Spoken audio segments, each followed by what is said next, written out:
नमस्कार, आपण पाहत आहात एसके न्यूज। अखेर 9 वर्षाच्या दीर्घ कालावधीनंतर कराड शहराच्या नगरपालिका निवडणुकांचे आरक्षण जाहीर झाले। एकूण 15 प्रभागात 31 नगरसेवक निवडून येणार आहेत। यंदाच्या आरक्षणात महिला वर्गाला जादा प्राधान्य मिळालेले आहे। एकूण 31 नगरसेवकांमध्ये 16 महिला असणार आहेत। कराड शहराच्या आजपर्यंतच्या नगरपालिका निवडणुकांमध्ये प्रथमच एवढ्या मोठ्या संख्येने महिला असतील। महिलांची संख्या जादा असल्यामुळे व इतर प्रवर्गासाठी जागा आरक्षित असल्याने मोठ्या नेत्यांचे दांडागुल झाले आहेत।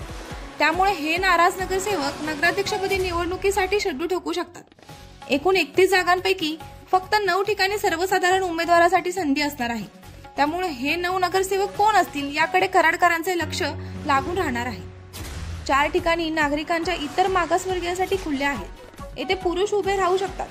नागरिकांच्या अनुसूचित जातीसाठी पुरुषांसाठी 2 जागा आरक्षित आहेत। म्हणजेच खुल्या प्रवर्गातून एकूण 9, इतर मागासवर्गीय 4 तर अनुसूचित जातीमधून 2 असे एकूण 15 पुरुष नगरसेवक असतील।